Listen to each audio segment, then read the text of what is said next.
Hi, I'm Sarah. And I'm Douglas.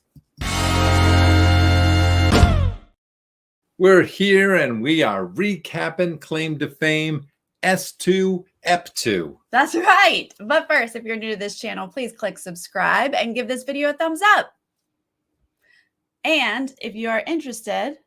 Oh yeah, head over to that Patreon. Douglas is learning his lines, guys. We're working on our intro together. The teleprompter is...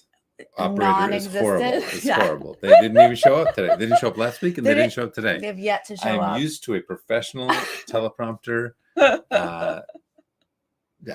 Hi, everybody. Yes, we had a very fun episode 2 that we're going to break down here. Yeah. Now, this is back to like what I loved about season 1. This episode was back to the thing that I love about season 1. So much heart in this episode. So much... but there's also some shady players, which I'm here for. Yeah, but I feel like this season, hopefully, we're seeing a little bit more attempts at strategy rather than two people that kind of figured it out early and kind of ran the game last season. All right, Sophie did the research, but she's not going to share it with us. Keep it close to you because no spoilers here. And that's a good guess. Is Douglas related to Santa Claus? Oh, yeah. I appreciate you calling me fat and old. Yeah, and old. Yeah. You know, just she really called you out there. Kind of hurts. Yeah. I've been working on my mindful eating, but I guess. But you're very jolly.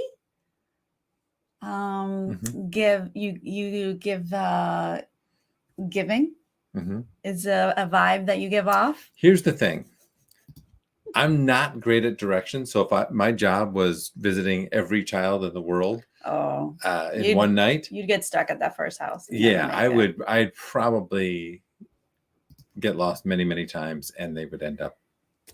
Presentless. Teresa, we're new to it too. Join us. Welcome. All right, let's get into episode 2 here. We're starting off with a little bit more of the Shane storyline. Like episode 1 was like, she seems kind of quiet, reserved, always in her book. And we're kind of back to that. I loved this reveal because they set it up as if like, oh, is it Shane? Shane is... Yeah, Shane's the name, right? Yeah. Is Shane she's such a gamer. Yeah. Is she a Machiavellian master? She figured out all the clues. And they really they do a bunch of players and they, you know, everyone's trying to figure it out. And then it is just she and then she's like, I'm just doodling. I'm just doodling. And she's like showing us her. I was like, Shane, oh my gosh, you're just doodling. Yeah. This isn't good. Or is That's not good for your game. No. Because she said, I'm playing into the fact that everybody thinks I'm aloof and smarter than everyone else. This is not what you want people to think. But that's not what she thought that they were thinking. She thought they were thinking like, oh, she's figuring stuff out and she's got strategy. Oh, like let's work with her. Yeah. Yeah. I think that she thought, oh, I'm going to keep that illusion going. But they do. They're like, hey, Shane, can you share a story? Like all of us here are sharing stories. And she's like, yeah, I went and hung out with Michael Jackson. Once. Do you buy it? Was it once? I can buy that. I can buy that it was once because if. Yeah, I would buy it that it's once too. Why lie about that? Right. Why not just be like, I went there all the time, Uncle Michael? Question I meant to ask you before we started is if they talk about something in the episode, can we talk about it here in terms of names? Yes. If it's in the episode, right. That's what we're covering right now. So the person that they mentioned that she's related to, can we mention that in this episode? Yes. Okay. At this point, didn't we talk? I think we said it last week. We probably did. Yeah. I'm so nervous, y'all. I am so nervous that I'm going to mess something up. This is the first time she's let me on camera next to her. Not for this in our relationship. Never. It's never happened before. Not true. No. in the episode, the clues are making us think her relative is Eddie Murphy. Is that what you're scared to say? Yes. Okay. And because he has 4,573 children. Yes, he has. I imagine each one of them got one day at Neverland with Ranch. Michael Jackson. Yeah. Okay, gotcha. Yeah. I don't think she had the opportunity to go more. No, he rotates through. He has quite a lot of children. How old is Shane? I don't know if we know how old she is. She looks 20s, 30. Yeah, I was guessing maybe one of his older children. Okay. Well, I love a Michael Jackson story because that definitely means your relative is famous if you are in with Michael Jackson. So then we see a conversation with Travis and Jane. Remember, Travis got to pull Shane's clue, but Travis is too young to know what the heck any of this means. So he's like, who can I share this with? And I know that there's something to be said for the experience of life. But I also think I expect younger people to be better at strategy because they've grown up. I think this was a great strategy. He kept the clue to himself. And he decided strategically who he wanted to share it with so that it was one person that he could get help with and only those two know. I think that's great. Please, more people do that. Stop sharing the clue with everybody. Okay. But later, is that what you mean? Later, I thought he made a bad strategic decision. Yes, later. But wasn't he manipulated by somebody else? Yes, he was. To make that decision? So that's somebody else's strategy you're giving credit to? Yes, exactly. So we see this combination of Travis and Jane. Now, Jane is like, what? You want help from me? I room with Shane. Yeah. What is this? What's happening here, Jane? I had no idea how to feel about Jane in this episode. I was all over the place. I went from, I love a good mama in the house type person to, well, you're just being a manipulative psychologist person, right? Is she's a psychologist, right? She also said she's a performer, so I'm not really sure. To, so then everything seemed like it was sneaky and disingenuous at every turn.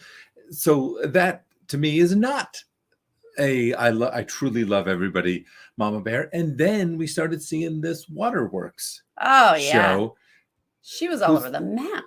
Oh man. I'm also very scared to say anything Big Brother. Oh.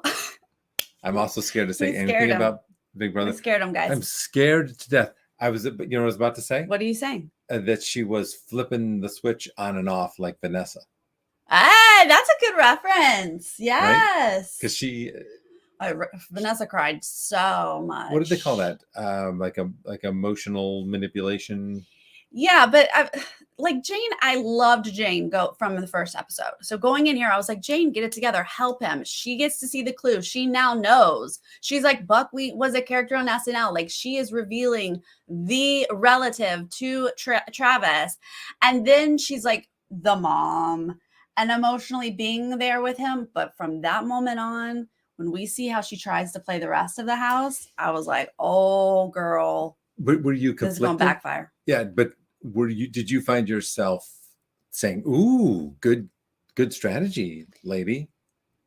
No, I didn't think it was good strategy. She exits this room and sits down with the whole, like almost the whole house, right? A large group, including Shane.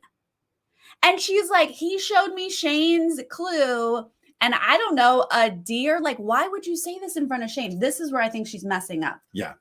And she thought, oh, I'm just going to give, like they say, the best lies include mostly truth or a little bit of truth. But this time, throughout the episode, people's use of hazy truth does not work out. Right. This and Shane later. You got to think about your lie really carefully before you go and try and lay it out there. Yeah. You can't just think to yourself, oh, I'm going to say that it's something kind of like this. Yeah. If you're really going to try and sell it, in there, you have to say, okay, so there was this, and this, and I truly could not figure it out. I knew that this and this were that, but when it said that, I was like, right. And the odds are you would do that to just a select couple people, right? That's what also makes it feel fake, is that you went out into the common area and said it to everyone of like, I saw the clue and it was just like this or that. No, you would pull a couple people aside and you could lie then and be like, it was a deer and a firework and a yellow and whatever, if you wanted to. Let me ask you about this strategy. Yeah. Going in, because I think I may have asked you about this when we were watching it, is the strategy of saying, he showed me the clue. I don't want to, I don't feel comfortable betraying him because he did it in confidence. So yes, I've seen the clue, but guys, I'm not going to talk about it here because I just don't. But then why? Why even bring it up? Yes, sure. That's another strategy, but just zip it, keep it to yourself. Like, I don't know what she's doing here. And obviously by the end of this, she's doing too much. In general, if somebody asks me directly, have you seen this clue?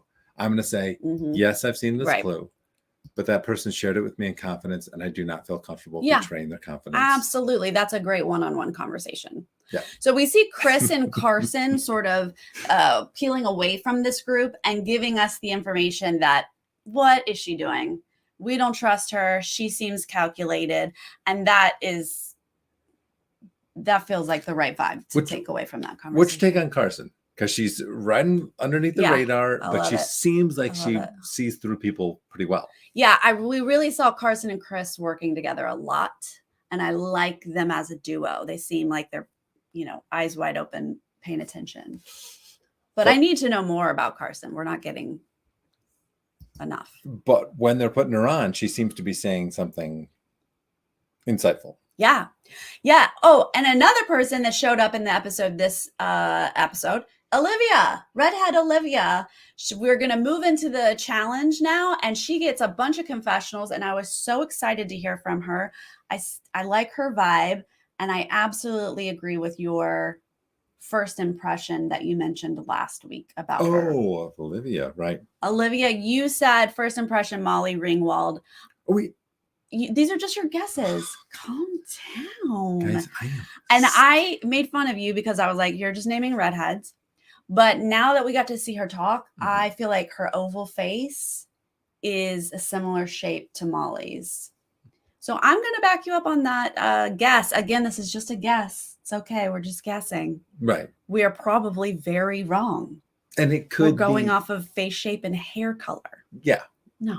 Of which, if it's your uncle, you very well might not look anything like them because it could be on the mother's side, or if it's your aunt, it could be on your father's side. Yeah, absolutely. All right, let's get into this challenge.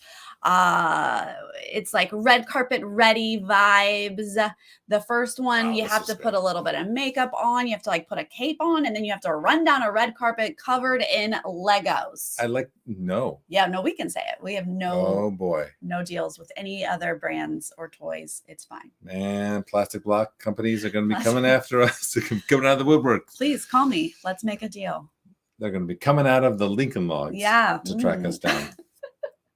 I love this. I loved every one of challenge. These. I loved them all. I love little games. You guys know I love games, but the makeup part was just a fun way to start. I thought it was because they said, because we really don't even know exactly what the rules are, other than they say they have to use it all, but they didn't seem to really. No, because it seemed like some of the females understood just wipe. Whereas the men were like, what do I do? Rub it everywhere? Yeah. It didn't seem to get it. And we see Monet come in first. Right. But who are the JR and Gabriel are the last two. Gabriel's makeup was best. Fumbling through the makeup, fumbling through getting a cape on. Poor JR's got torn ligaments and he's walking on Legos. That was so sad to watch. I know. He has a wrapped foot. I was like, this can't be. This is AMA. Oh, ask me anything? Against medical advice. Oh. But yes. I only know internet stuff. Go ahead and ask me anything. No. Outside of Reddit, yeah, the entire medical profession uses a thing called AMA. I don't know anything about it. No. It is against medical So now we get a little bit of a clue or hint, which I didn't realize was coming with this challenge. But because JR was one of the last two, they revealed that his relative was born in Lithia Springs, Georgia. I didn't look up where Lithia Springs were. It is a suburb of Atlanta. I know this because I lived in Atlanta. It is just outside of Atlanta. Hot Atlanta hot take. Hot Atlanta, guys. From Sarah. I don't know who was born there, though. And we don't really know anything about JR other than it's not an athlete. Right. And that, to me, was not as much of a clue as some people thought it was. That's my phone. That's not my phone. Sorry. That was not as much clue because you think of Atlanta, there's so much culture in Atlanta. Yes, there's some athletes, I suppose, are born in Atlanta because they have have a great music scene. But they have a huge music scene. Mm-hmm. They've got a huge theater scene. They have, their music scene is both hip hop and country. And then you've got, people that break out of Athens in terms of your rock and roll and your new. So.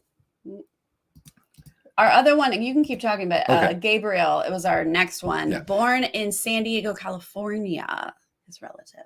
Now, what I liked about Gabriel in this episode is more of it seemed like he settled down one notch from episode 1. And now we're just getting did you enjoy him in this one? Oh, fun Gabriel. Now this is fun Gabriel. Yeah, I enjoyed Gabriel. Yeah. I don't know anyone born in San Diego, but it's a lovely area. But we do know that they are really talking about him as if he's an athlete. Yes. But we know that he's not an athlete. Right. So when I think San Diego, then I am thinking actor, musician. Sure. I mean, San Diego has a great, Southern California's music scene for sure. Yeah. Maybe comedy. I still kept thinking comedy for him, a comedian. Really? And that could be. Yeah. I thought where's Cedric the Entertainer from? Or he's from Detroit. He's not San Diego. San Diego is not very hard of a city. Cedric, a city. Okay, then after the not the ab builder. What was the second one? The trophy and the fish chum. Oh yeah. No, gross. No. This is great because the first one is goofy and the second one is straight up disgusting. Yeah. Pukable. Your ambition can be your downfall. Gabriel was getting it in his mouth. Oh yeah, his eyes and stuff in his mouth. Yeah, I do love making people who live a fairly hotty-toddy life do disgusting things. So I did enjoy it for them. I probably would not have done a very, very good at this. I did laugh the first fish head that was pulled out. I think Olivia pulled out a fish head. I did laugh at that just because fish heads, roly-poly fish heads, eat them up. Yum. What? Is this what they taught you as a child? No, I think that was on somebody's album. I know this is a family-friendly show. Does anyone know this? I don't know this. So I don't think I can say the name of the band because I think it's a family-friendly. It is a family-friendly show. What are you even talking about? We love us some Fear Factor vibes. Yes. But right. Monet is going to kill it again. I miss Fear Factor. Oh. Monet is so good. Oh, Nettie knows that song. But now our last two are Jane and Shane. Is that right? Dr. Demento? Yeah. And you know what I thought? I thought they did a good job. I appreciated the edit on this episode because in terms of the Jane story, yes, I thought this episode was really well edited because I was genuinely tense when she ended up in the bottom. I was like, oh no, is she the target? I haven't decided how I feel about her yet. She's about to be the target. Yeah. And so I didn't know how I felt about her yet, but I was already conflicted. And then she's in the bottom. I was really tense. So I thought I was like, good on you, claim to fame. And so guys, I understand I'm softcore. That this is the type of thing that gets me tense. This is why I can't watch. This is why these are the shows we watch with you. Yeah. They're going to give us birth years. This is an interesting clue. Her relative is born in 1946. That means more than likely, I think she now is, her dad was the lie, right? Does that feel like grandpa vibes? So musician Grammy, which do go together. Well, here's what I'm wondering is because Hugo, we have the Hugo in the mix now, right? And Hugo is talking about my dad was the most powerful person in the world, which makes me think politics, right, or business. So if we're opening up to those realms, I wonder if we'd ever be going down the route of this was, Scott Joplin's great granddaughter or something like that, or this was Abraham Lincoln's great grandniece. Oh my God! Oh, if we okay, could be but going down obviously that's not the case here. This is 1946. Like it could still be her dad. Yeah. A lot of male actors love to knock up 20-year-olds when they're like 90. Who are those? Oh my God, there's probably a list. Google it. Old men who've knocked up young women. I think Al Pacino or De Niro, somebody just had a child. You don't see it the other way around. You don't see a lot of old women knocking up young men.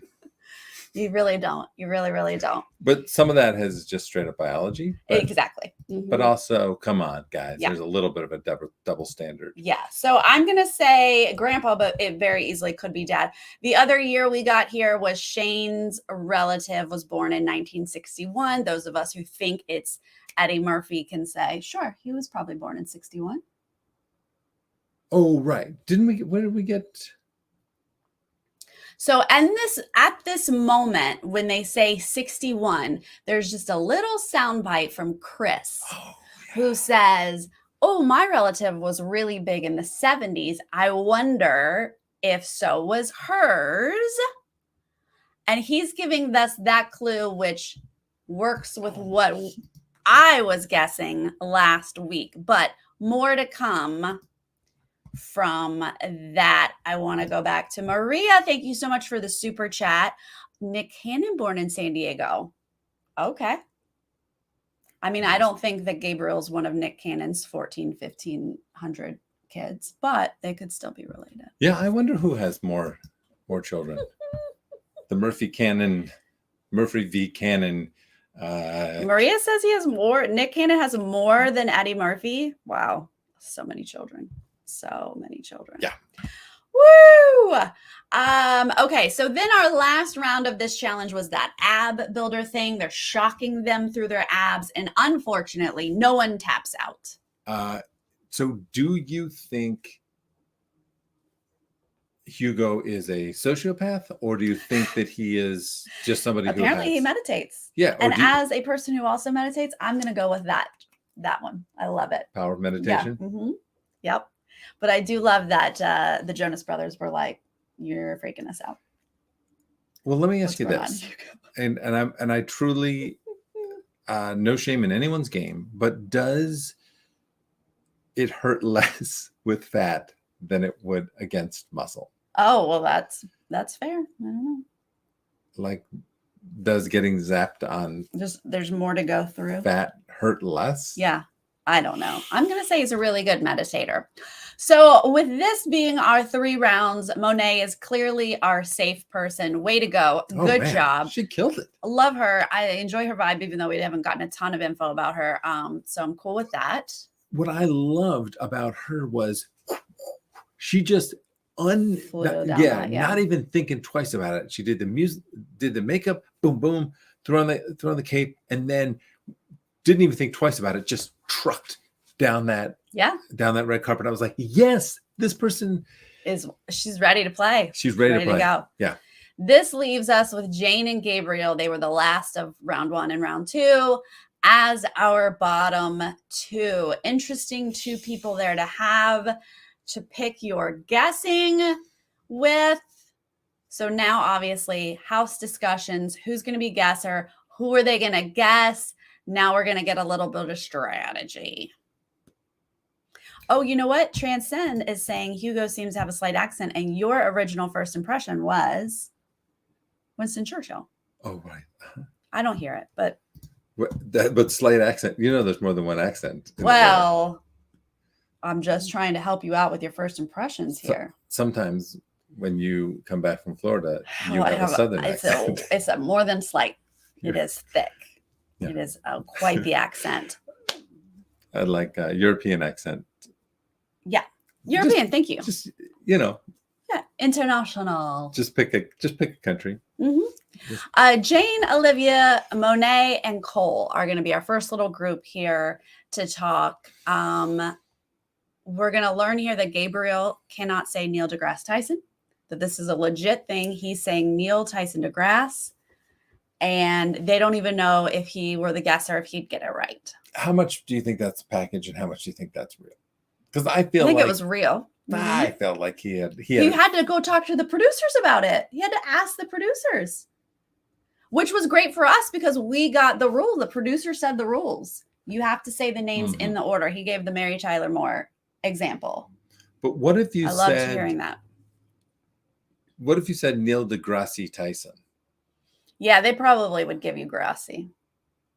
That's pretty close. You still have it in the right order. Because, like, I don't think they're going to hold him to, like, Jeopardy standards. No, it's spelled Degrassi, so that's fine. As long as it's in the right. Or if you said Mary Tyler Moore.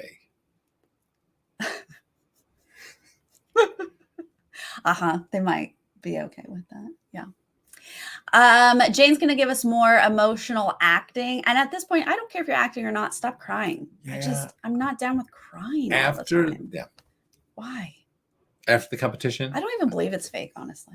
Sorry. Yeah, no, I think she was. That's the thing. I was conflicted about how to feel about Jane, but after the competition, I felt like she was playing a poor game after that. Yeah. I felt like she did not know how to handle being in the bottom two. A potential guesser. Shane is telling us that she hopes Travis will go, that she really didn't like that Travis pulled her clue. She doesn't want him in the house if he knows who she is. She wants him out. And I think that we're getting the sense that she's letting the people she's close to know that, hey, let's get Travis out. Right. This is Jane's opportunity. She's in the same room as her. She can say, I know who Travis is. I know who you are. Put me up. I'll take Travis out for you. And then we have an alliance.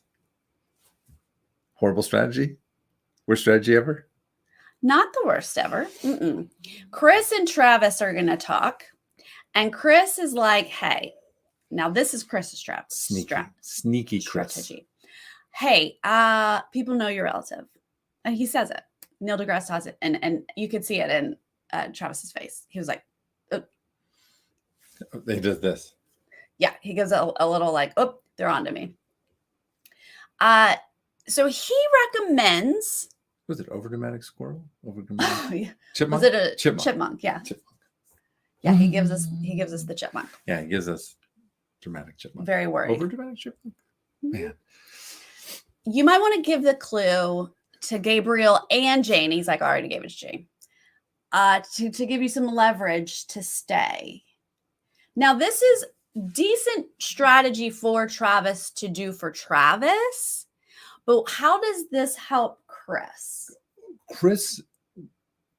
I don't know, but I know that Chris was strategy crazy in the second half of this episode, listening around corners, talking to this person, that person, telling them what to do. I would say back off, man. You know, like he was. Oh, I love it. I mean, manipulating Travis, trying to manipulate Gabriel, talking to everybody's ear, listening to private conversations. You know what? Even when he's walking away after the first thing that Jane laid down, he was like, she's lying. Yeah, I mean, I think Chris has got a really good game or a brain for playing the game. But I just wasn't sure how this helped. I understand if the clue can get in his hand, great. But I would think, okay, good. Sit down with him, Chris, and say, let me help you with the clue somehow. You get the clue. It only helps if you get the clue, Chris, not if the whole house, but ultimately the whole house is going to know. And then how does that help Chris in the end? This is my question, but this is where we are right now. Travis is all of a sudden really like freaking out, doesn't know what to do. But JR overhears this conversation. He's in the bathroom. He like walks by. Right. So as he goes out, he's going to reveal to Shane and a few other people that he heard what Chris was telling Travis and that her clue is about to be out there. Which, for some reason, only hurts Travis. It doesn't seem like people are starting to question the way Chris is playing. Right. No, not yet. I think we're just starting, though, with this little thing because Monet is there for that. And she's the one that gets to go pick a clue. Mm-hmm. And after hearing this, she's like, oh, Chris is dangerous. I'm going to go pull Chris's clue. So it's just now starting, right? Okay. Chris's clue. We're going to talk about Chris's clue. So if you're not interested in talking it through, skip ahead. I don't think she would have picked Chris's clue if she did not get that information from JR. I think she would have picked somebody else's clue. Yeah, it sounded like she was not leaning towards Chris. She might have even picked Jane's clue. Yeah, very possible. Now, how did we feel about the clue this week? It's just as revealing as last week's clue. I didn't think it was as revealing. No? Because there's more than one of those. So wait, did you give the spoiler disclaimer? Yes. If you don't want to discuss this clue, go right ahead and skip over this part. Now, when it popped up, the first thing I did was count the t-shirts because Claim to Fame last season used t-shirts as decades. So I immediately counted the t-shirts. There were 7, so I say 70s. Mm-hmm. That's the first thing I did here. And then you, I think, said teen. Like you got the T, the puppy love teen. Mm-hmm. And we saw idol, so teen idol. So without knowing any songs, I'm assuming puppy love is a song or maybe it's a movie. But a teen idol in the 70s just solidifies Donny Osmond. Leif Erikson. Oh, no. Or what was his name? I'm trying to think of people who were David Cassidy. David Cassidy was probably on the cover of Teen Beat. Yeah. I wish they hadn't said puppy love. Not that I know puppy love is an Osmond thing, but if you just told me teen idol in the 70s, then I do have a few to go through. Just like if last week, if we had said, just tell us SNL. Leif Garrett, I think is who I was thinking. Garrett, I think I said teen idol in the 70s. I think I said Leif Erikson, who I believe was a Viking much earlier in history. Yeah. By the 1970s, there were less Vikings invading. Well, anywhere, pretty much. Yes. All right. So we're all on board with Donny Osmond, right? Come on. Now this. It could be Marie Osmond, but I'm going to say Donny Osmond just because he looks just like him. This was way off. I was sucked in by everybody else, like several other players when he did his musical performance. I was fully on board with the John Mayer route. Yeah, a lot of people said John Mayer, but I don't see that connection. Yeah, and I even have a friend who grew up with John Mayer and would know that this is, and I was like, oh no, this isn't. I know. Logically in my head, I was like, no, this couldn't be because of his age. I was like, this couldn't be. And what, John Mayer? Yeah. Oh. Unless it was a distant or tangential relative. But so I feel good about our guess with Chris, guys. I think we're all on the same page here. We don't know what his lie was. Because those two are, if it is. Did he say uncle? Some people are saying he had said uncle. In which case, that would be a lie. I guess it could. If he's Marie Osmond's son, Donny Osmond is his uncle. Either way. Because if he's related to Donny, he's related to Marie. He's got 2 famous relatives, however you want to phrase it. So is that... Oh, right. It could be... Mm-hmm. You know what I'm saying? Mm-hmm. They're brother and sister. So All right. And there's a whole Osmond family. There's the Osmond family of singers. Yeah. There are a lot of them. That was our clue that Monet got for Chris. Love it. She is going to do, I think you were talking about this earlier. She's going to do a half truth, half lie. Haley Joel Osment. Osmond. These are not the same people. Haley Joel Osment. Jordan Osmond. I'd love for them to. Jordan Osmonds. One of my favorite candies. Jordan Osmonds. Yes. Mm-hmm. None of this. Nope. She's gonna be like, yeah, no, I just pulled Travis's clue to get confirmation that it's Neil deGrasse Tyson. Oh, right. Remember, she comes out again, just like Jane earlier. You gotta plan your lies. You gotta be ready for, okay, well, what was the clue? Because everybody knows how the clues work. So if you're going to lie, you got to say, here's what it was. It was this for cause and this for more and this for space or whatever it is. She was not prepared. Right? She thought she would just be like, yeah, I'm going to do this, and had no idea. And I think it was Carson, right? Mm-hmm. Who was like, well, what did the clue say? Great question, Carson. Yeah. We got another little taste of Carson. Yeah. Boy. She was like, I don't know, stars. Carson and Chris could team up to be I think they did. Good. Yeah. We'll see if they can last, because Chris, you in trouble, girl. Okay. Where are we Carson headed? And Olivia also, I think, could make a good strategy pair. Please. Vibing with them. Monet ends up being a comp beast, mm-hmm. Teaming up with someone like that. Okay. Travis is now going to go to Gabriel. Oh, yeah. He's been told to do so by Chris. Right. And this is like a straight up Shakespearean play we get going on here. We have Polonius, Chris as Polonius, hiding behind the corner and going. Oh, yeah. Oh, right. Because he's completely eavesdropping on this. Yeah, but like. I didn't get your Shakespeare reference. Gabriel's going to be like, you know what? Jane's the one who told everybody she thinks you're related to Neil deGrasse Tyson. Mm-hmm. Travis is like, what? Not my fake mom. And oh, golly. Don't you feel bad for him? Yeah. Probably no less than 3 times during this episode, I wanted to give Travis a hug. Yes. He feels so young. I don't know how old he is. He's a young 22. Is he 22? Yeah. He's one of those 22-year-olds that I think COVID had a significant impact on. And maybe just having a famous parent. Maybe he was raised very sheltered. He's a sensitive intellectual. Oh, you just feel for him. He's learning that he trusted the wrong person. He's going to reveal it's Eddie Murphy of the clue for Shane, just so Chris can be like. And then he just, I wanted to say, shh, shh, shh. Whisper? Yeah. No, yeah. To Travis, just because he was like, right? Because the donkey on the wall and the crown on the wall, as if, I think he was doing that to make him feel like I figured it out. Yeah. But did you notice that they were like, they got the buckwheat, but no one ever said coming to America.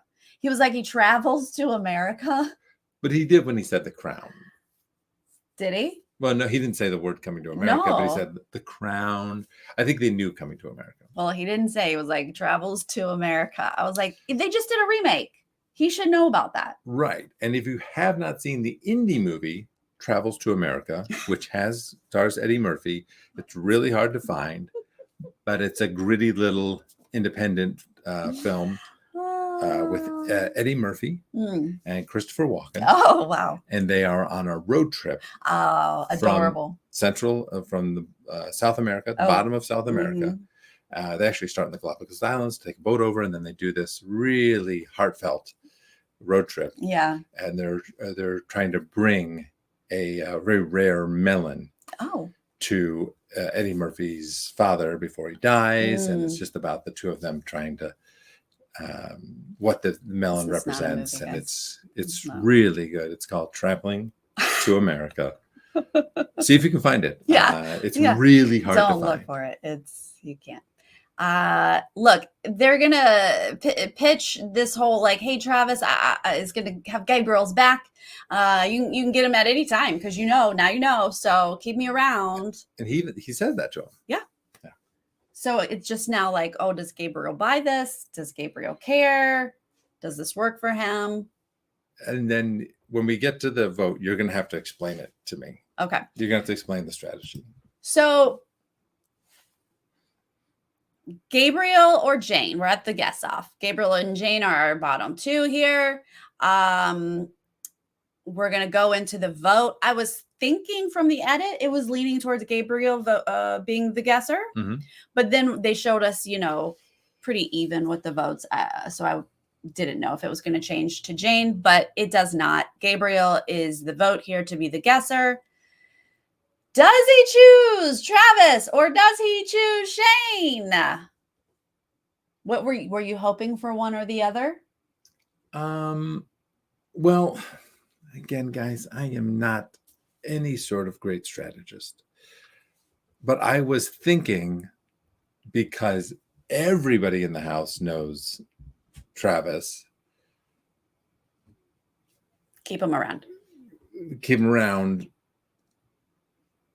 because that's kind of saying to everybody, we all know we got this one whenever we want right it. Which is what they did last season with Simone Biles' sister. And he could then he would have a really strong bond with Travis to say, I got your back. So any information that you got, you're going to give it to me because I could have taken you out and I didn't. Yeah. So he basically would have a soldier. Yeah. I was really hoping, because I'm just feeling bad for Travis at this point. He seems so young and sweet, that I was hoping that he picked Shane. And kind of surprised everyone, because not everyone knows Shane yet, right? Everyone knows Travis. It's the expected one. But that is not what Gabriel's going to do here. He calls Travis up and Travis is like, man, I tried. So let me ask you this.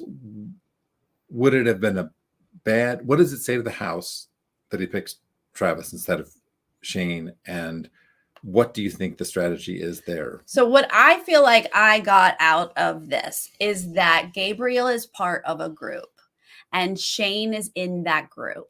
And it seemed like that group very much wanted to keep Shane around, for one thing, and protect her. She's the one that said, I want Travis gone. He knows my relative.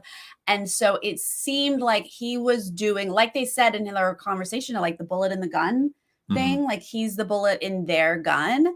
And Gabriel was like, yeah, that's what I'm going to do. I need to have this whole group around me instead of just Travis. That was what he had to weigh. Do I want Travis as my ally or do I want this group? And he made the choice of the group. That's what it seemed like to me.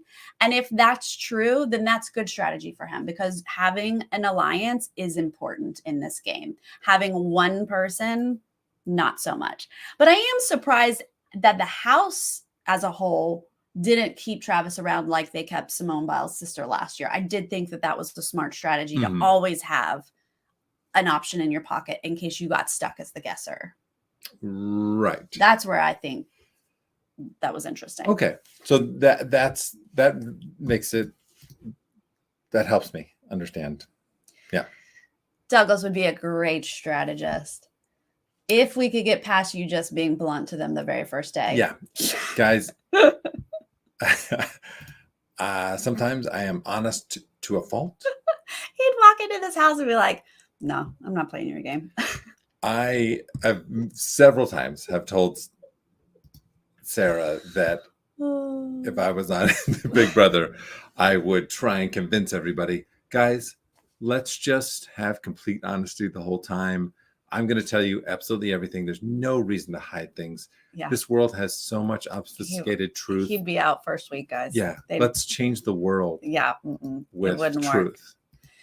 Okay, Gabriel's going to say, Travis, I think your claim to fame is Neil deGrasse Tyson. Boom, boom. I mean, I was assuming we were all right here. This is where it seems like we were headed.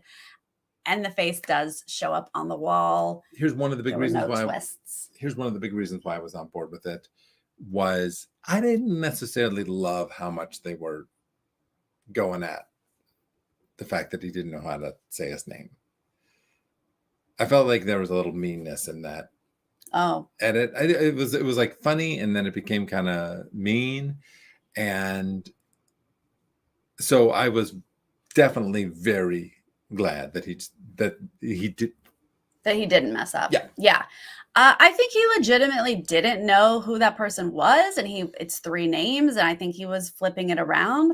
I was okay with the edit, but poor Gabriel has gotten a few, like, he's not very bright moments. Carly started it. Rude. But this is not the end of the show, right? Cute. We hear from Neil. He's like, that's my son. He's like, that was my dad.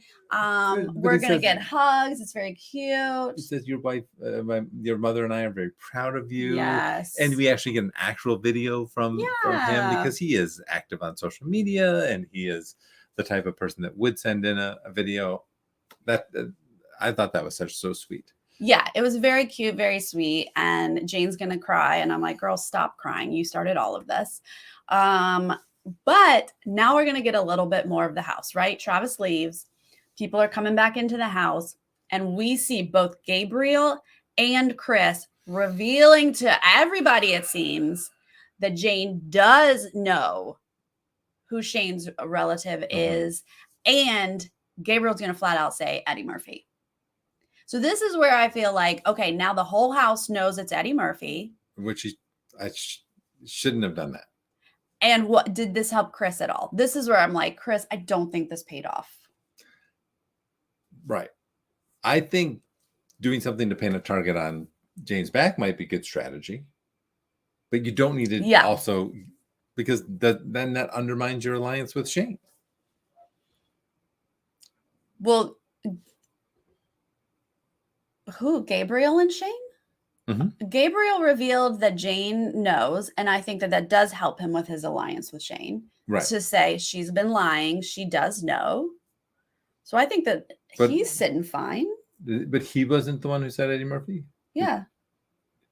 Oh, but to his group, he revealed it to his group as if, like, now we have this info. I don't know. Mm-hmm.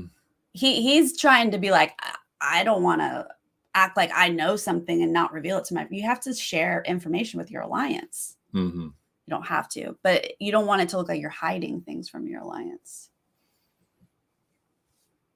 But anyway, everybody now knows. So it's out. I'm walking away from this. I'm excited about Monet and Olivia. Yeah, very excited. I'm excited about Monet on the comp front. I think if she wins another comp, she could be this year's Elsie. Somebody who has the ability to start calling some shots or making some moves. For sure, because if you win and get these clues, then you straight up know who people are. These clues are way too revealing. Just tell me that they're a 70s icon, not their specific song. Yeah, make it. Or their specific movie. But it seems like holy moly. Doesn't it seem like maybe they're moving more towards that obviousness so that the players are using it in the game as adverse to last season when they were sometimes telling us who the person was in the confessional because it was too hard to track as a viewer. I think that was an adjustment they made in producing it. Is they say, well, we're going to make the clues a little bit more obvious so that the players are using them in the game. Yeah. Because just having someone say who the relative is in a confessional is a little flat. So I think it was a producing thing. Yeah, I think that the producers wanted people to really have to do some social gaming, some social work to be like, okay, I know that if you win, you're going to know. You're going to pull my clue. You are going to know my person. So I have to work hard to either win myself or to build so many relationships. It doesn't matter that you know who my relative is. I guess it's just, It's really bold to have the house knowing who the relatives are. Or maybe they just didn't like that no one knew country singers last season. Right. And that, so, well, here's what that made me think. That made me think there were so many possibilities for the show to have fun versions. I think you could have Claim to Fame Country Edition, Claim to Fame NFL, like that specific, Claim to Fame Canada. Yeah. You know, that's how it goes 10 seasons. And then for my comment to earlier is I think it would be so fun to have Claim to Fame 1800s or something like that. When you do get a bunch of people who are distant relatives, distant relatives, but you also put them in an old Victorian house and they have to wear the clothes and everything. Trader style. Yeah. But make them have to wear all the clothes as well. Like they've got to wear the clothes and they got to eat the food from back then and all that kind of stuff. You can have such a fun, turn the butter. Just like Colonial Williamsburg. Claim to Fame, shoot it in Colonial Williamsburg. I think there's so many fun ways they could go specific because I agree with you. I think that there are some situations where, hey, if you don't know country music, that person's going to make it all the way to the end. Right. And then they were still like, no idea. Yeah. So that's the thing that got me excited about how we could do more seasons. Yeah, about last season. I thought, all right, you got to create a show that we make money off of doing more seasons. We don't care if the show does more seasons. I mean, we want to watch it. I have not told you I'm a Jonas brother. Oh my God, I wish. I am related to the Jonas, different Jonases, but I'm a brother. I'm a brother. The Joneses. Yeah. Jonas. Jonas. Old Jonas Osmond, who was one of the people who founded Utah, the state of Utah. It doesn't really match. I wish I tried. I didn't know he was wearing this. No. Wait, there it is. Yeah, we just really wanted to make your eyes go. I'm at the angle, right? I'm close to the angle. Morris, I would love it if we were related to The Rock. That'd be amazing. All right. Yes, I agree, Sophie. I need more Olivia. I need more Carson. I need more from Monet, even though she's winning. Okay, so Monet's face looks like somebody I know. Actress. Is it Monet? It's not the painter Monet. What about the comic Monet? Is there a comic? No, I don't know. I was thinking T and Tamara Mowry at first, but like I don't think that's right. But anyway, what is her face giving us? And same thing with Cole's eyes. Cole's eyes. That's somebody we know. Those eyes, these eyes. They give Osmond eyes and Cole's eyes. They give it away, but I don't know who it is. These were things that were coming to me this week, but we haven't really gotten a lot of stuff other than what came out of the challenge and the puzzle clue. So yeah, I think we can have some really good alliances coming up that take out these people who are doing kind of manipulative moves like Chris and Jane, people like Jane's game is gone, right? I think they can get taken out. Gone. I think they're going to get taken out by people like Carson. And I really want to see what's going to happen with Monet. That's maybe the player that I'm most excited about seeing. If you win another comp, you could start calling some shots. For sure. Yeah. Absolutely. All right. Well, that was episode 2, you guys. Thank you so much for joining us live in the chat and chatting along with us. If you are joining us later, please leave a comment. Let us know your guesses, who you're excited to learn more about or watch this season. What your micro version of Claim to Fame would be. Yeah. What version of a future season do you want? Yeah. Let's get a good list. Claim to Fame space. Yeah. Put everybody on the space station. Sure. Yeah. We'll definitely get an Elon Musk relative then. A Branson relative. All right. We will see you guys next week for episode 3. Bye.